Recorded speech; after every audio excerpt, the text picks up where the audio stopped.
కరీంనగర్ జిల్లాలో ప్రాజెక్టుల లొల్లి మొదలైంది. గత ప్రభుత్వం ప్రతిపాదించి పునాది రాయి వేసిన ప్రాజెక్టులకు స్వస్తి పలికి మరో ప్రాజెక్టును తెరపైకి తెచ్చేందుకు ప్రభుత్వం యత్నిస్తోంది. మెట్ట ప్రాంతానికి వరప్రదాయిని అయిన తోటపల్లి రిజర్వాయర్ను రద్దు చేసే పనిలో నిమగ్నమైంది. తోటపల్లికి స్వస్తి పలికి తడకపల్లి రిజర్వాయర్ను తెరపైకి తెస్తుండటంతో సర్వత్రా ఆందోళన వ్యక్తమవుతోంది. సర్కార్ ఆలోచనను నిర్వాసితులతో పాటు ప్రజా సంఘాలు వ్యతిరేకిస్తున్నాయి. కరీంనగర్ జిల్లాలో మెట్ట ప్రాంతాన్ని సస్యశ్యామలం చేసేందుకు దివంగత ముఖ్యమంత్రి వైఎస్ రాజశేఖర్ రెడ్డి జలయజ్ఞం క్రింద 3 రిజర్వాయర్లకు పునాది రాయి వేశారు. హుస్నాబాద్, మానకొండూరు నియోజకవర్గాల్లోని 73 గ్రామాలకు సాగు, త్రాగునీరు అందించేందుకు ఎస్ఆర్ఎస్పీ వరద కాలువ క్రింద ఓగులాపూర్, గౌరవెల్లి, గండిపెల్లి రిజర్వాయర్ పనులకు 2008లో శ్రీకారం చుట్టారు.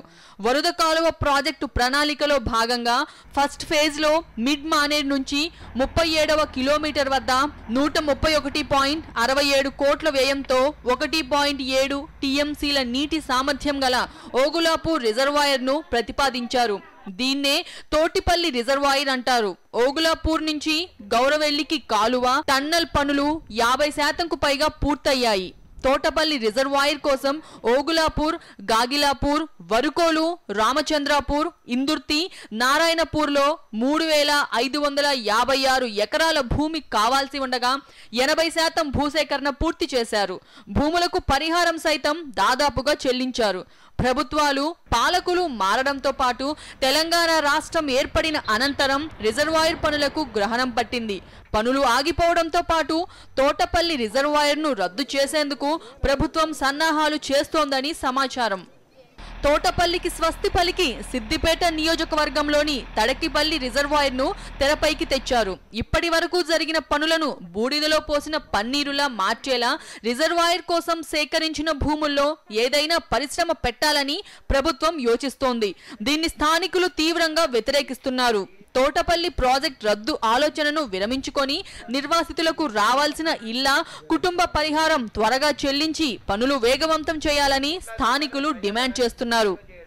ప్రాజెక్టు ద్వారా సాగు, తాగునీరు త్వరగా లభించేలా చూడాలని కోరుతున్నారు. ఒక నీళ్ళ మీద దెబ్బ లెక్క ఒక మాట ఆనిపోయింది. ఇప్పటి వరకు మా ఊరికి కొన్ని భూములకు పైసలు వచ్చినాయి, కొన్ని భూములకు పైసలు రాలేదు, ఇండ్లకు పూర్తిగానే పైసలు రాలేదు. ఇప్పుడు పూర్తి స్థాయిలో మాకు పరిహారం ఇచ్చి ఇండ్లకు పైసలు ఇచ్చి మమ్మల్ని ఈ రిజర్వాయర్ పూర్తి చేయాలని ఈ ఊరోళ్ళందరూ మూకుమ్మడిగా కోరుకుంటా ఉన్నారు. ఇప్పుడు మీరు రద్దు చేసినట్టుంటే మేము ఇచ్చిన భూములు మాకు ₹1 ఖర్చు లేకుండా మాకు యథావిధిగా పట్ట చేసి 8 సంవత్సరాలు మేము పడ్డ కష్టాన్ని విముక్తి చేయాలని మేము ఇప్పుడు ఇక్కడ ఉన్న మంత్రి గారిని కోరుకుంటున్నాం. మాకు తక్కువ రేటు చొప్పునైనా 2 లక్షల చొప్పునైనా మేము భూములు ఇచ్చినాము. మా ఒక్క ఊరు మునిగిపోతే 10 ఊరు గ్రామాలు బాగుపడతాయి. ఇక్కడ ప్రాజెక్టులో నీళ్లు ఉంటే చుట్టుపక్కల బావులు, బోర్లు రూపుతాయి, రైతులకు ఉపయోగపడతాయి. ఈ ప్రాంతం అంతా సస్యశ్యామలం అవుతుందని ఆలోచించి ధైర్యం చేసి మేము 2 లక్షల చొప్పున తక్కువ రేటుకు భూములు ఇచ్చినాం. ఇచ్చిన తర్వాత భూములకు రేట్లు పూరా 80% పైసలు ముట్టే ఊరు గ్రామంలో. గత 8 సంవత్సరాలుగా మా గ్రామాన్ని ముంపు ప్రభావిత ప్రాంతంగా ప్రకటించి ఎలాంటి అభివృద్ధి, సంక్షేమ కార్యక్రమాలు ఈ గ్రామంలో పూర్తిగా నిలిపివేసి మా బతుకులను బదారకీడ్చి తీరా తెలంగాణ వస్తే మా బతుకులు బాగుపడతామనేటువంటి పరిస్థితిలో మా బతుకులను ఆగం చేసినటువంటి ఈ పరిస్థితిలో ఈరోజు రద్దవుతున్నటువంటి ప్రకటన మాకు తీవ్రమైనటువంటి భయం, ఆందోళన కలిగిస్తుంది. తోటపల్లి ప్రాజెక్ట్ ఉంటుందో ఉండదో అధికారులు స్పష్టంగా చెప్పలేకపోతున్నారు. ప్రాజెక్ట్ కోసం సర్వం కోల్పోయిన వారు పూర్తి స్థాయిలో పరిహారం అందక పనులు ముందుకు సాగక ముంపు గ్రామాలు ఎలాంటి అభివృద్ధికి నోచుకోవడం లేదని ఆందోళన చెందుతున్నారు. ప్రభుత్వం ప్రాజెక్టును రద్దు చేస్తే తమ భూములు తమకే ఇవ్వాలని రైతులు డిమాండ్ చేస్తున్నారు. ముందు నుంచి వెనక గొయ్యిలా తయారైంది ఓగులాపూర్ తోటపల్లి రిజర్వాయర్ నిర్వాసితుల పరిస్థితి.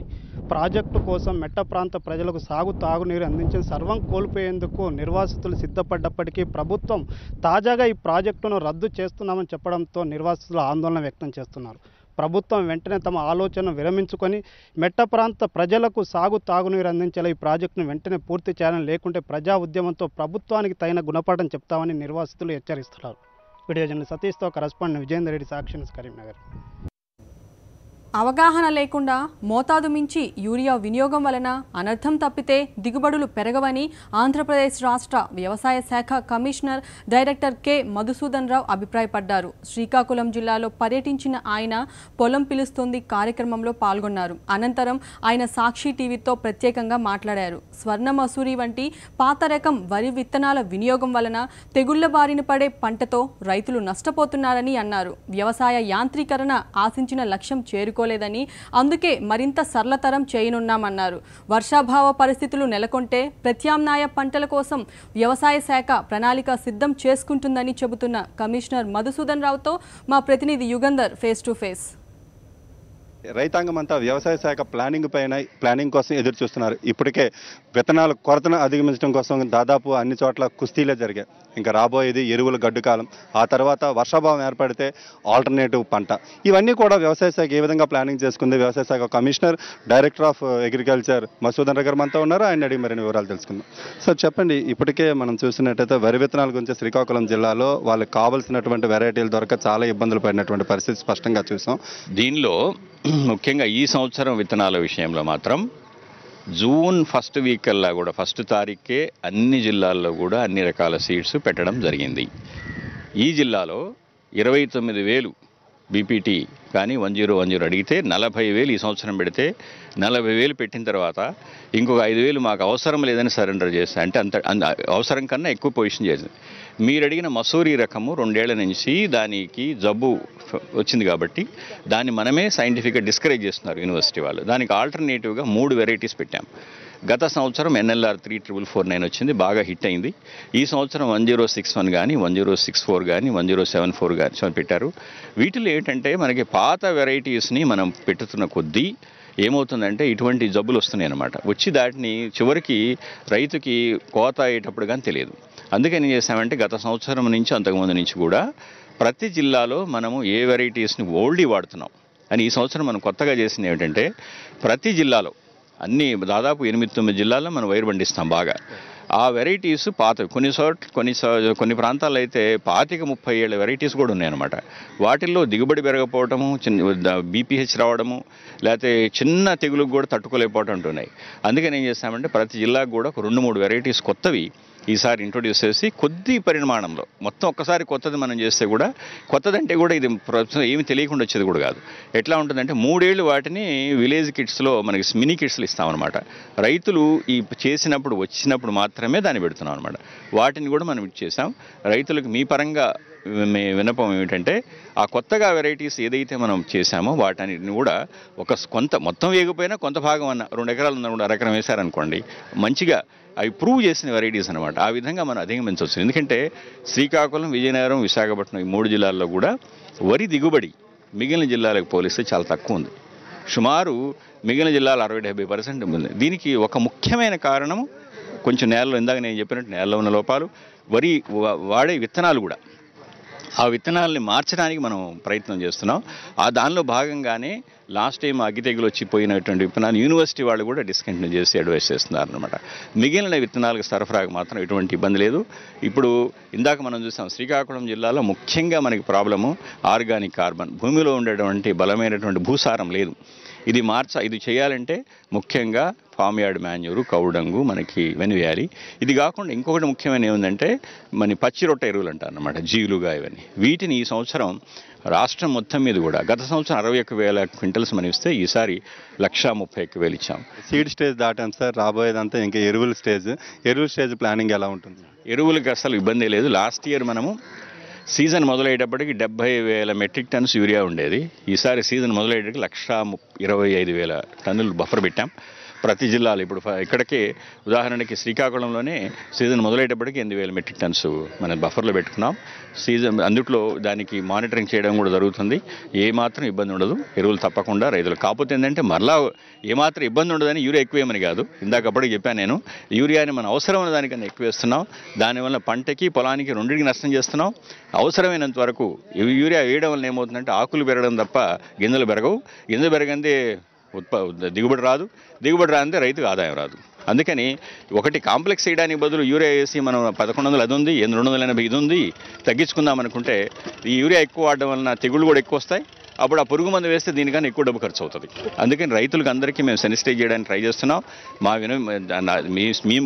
మీ ద్వారా అందరికీ విన్నపం ఏంటంటే యూరియా అవసరం ఉన్నంత వరకే వాడండి. అవసరం ఉన్నది వాళ్ళకి తెలుసు, మనం కూడా ప్రచారం చేస్తున్నాం.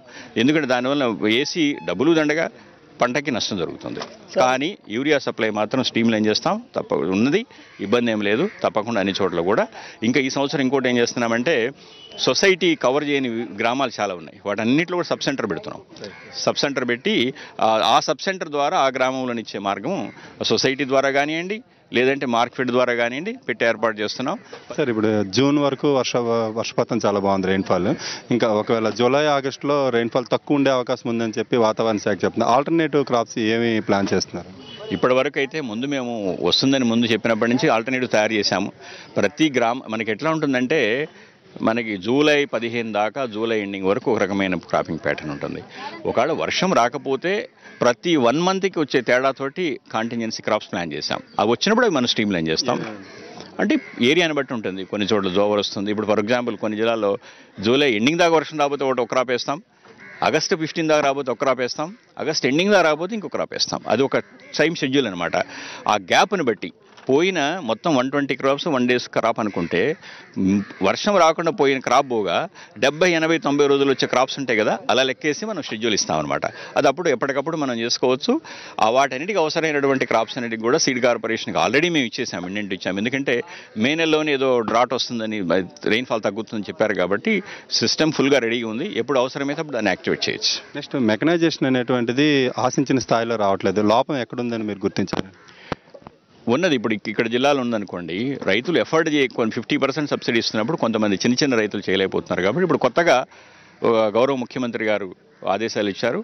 గ్రామంలోనే 4-5 గ్రూప్స్ ద్వారా ఆ గ్రామానికి అవసరమైన పెద్ద మెషినరీ అంతా ఇచ్చి అద్దెకు ఇచ్చేటట్టు రైతులకు ఇస్తే చిన్న రైతులు, సన్నకారు రైతులు వాడుకోవచ్చు అని చేస్తున్నారు. ఈ కాన్సెప్ట్ వల్ల మనం ఎక్కువగా రీచ్ పెరగడానికి అవకాశం ఉంది. గతంలో కూడా కోఆపరేటివ్ సొసైటీలు ఈ ట్రాక్టర్లు ఇచ్చారు, కానీ పూర్తిగా నిరుపయోగంగా ఉన్నట్టు.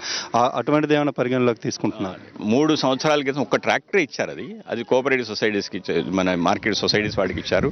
ఇప్పుడు అలా కాదు, ఒక కస్టమ్ హైరింగ్ సెంటర్ ఆల్రెడీ మన దగ్గర ఉన్నది. ఆ కస్టమ్ హైరింగ్ సెంటర్లోనే ఏమన్నా ఆ గ్రామంలో ఉన్నటువంటి ఆ గ్రూప్ని అందరిని కూర్చోబెట్టి వాళ్ళకిచ్చి ఎటువంటి ఎక్విప్మెంట్ ఉంది. ఇప్పుడు ఈ గ్రామంలో మనం మీటింగ్ పెట్టామనుకోండి, మాకు ఈ మెషినరీ అవసరం, ఆ మెషినరీ అవసరం లేదని చెప్తారు కదా, అవసరం ఉన్నాయి చెప్తారు కదా. ఎప్పుడైతే మహిళా గ్రూప్స్ రన్ చేస్తారో వాళ్ళు ఆదాయం తీసుకోవాలి కదా, తప్పకుండా అవసరం ఉన్న మెషినరీ పెడతారు. ఉన్న మెషినరీని కూడా సవ్యంగా రైతులు వాడుకునేట్టు మార్గం అవకాశం ఉంటుంది. ఆ విధంగా వర్కౌట్ చేస్తున్నాం. 10 రోజుల్లో ప్లాన్ తయారవుతుంది. విత్తనాల కొరతను అధిగమించడానికి కేవలం విత్తనాల వెరైటీని మార్చడమే ప్రత్యామ్నాయంగా చెప్తున్నారు. గతంలో పండించినటువంటి వెరైటీలను పండించడం వలన అనూహ్యమైన డిమాండ్ ఏర్పడుతుంది. సరికదా ఆ వెరైటీల వలన తెగుళ్ళు కూడా రావడం వలన రైతుకి ఏమాత్రం కూడా ఉపయోగకరం కాదని కమిషనర్ చెప్తున్నారు. అలాగే యాంత్రీకరణ కూడా గతంలో అవలంబించినటువంటి పద్ధతులను మళ్ళీ మార్పులు చేసి చాలా సరళతరమైనటువంటి రీతిలో యంత్రాలు కూడా పంపిణీ చేసి ఆ దిశగా కూడా మరికొద్ది రోజుల్లో తమ ప్రభుత్వ నిర్ణయం వెలువడుతుందని కూడా చెప్తున్నారు. వీడియో రాజుతో యుగంధర్, సాక్షి టీవీ, శ్రీకాకుళం. నంద్యాల వారి నంది పైపులు సమర్పించు రైతురాజ్యం కార్యక్రమంపై మీ అభిప్రాయాలు, సూచనలు పంపండి. అంతేకాదు మీ సందేహాలను కూడా పంపండి. వాటికి నిపుణుల చేత పరిష్కారాలు ఇప్పించి టీవీలో ప్రసారం చేస్తాం. మా address Rythu Rajyam, Sakshi TV, Sakshi Towers, 6-3-249/1, road number 1, Banjara Hills, Hyderabad 5,34,000.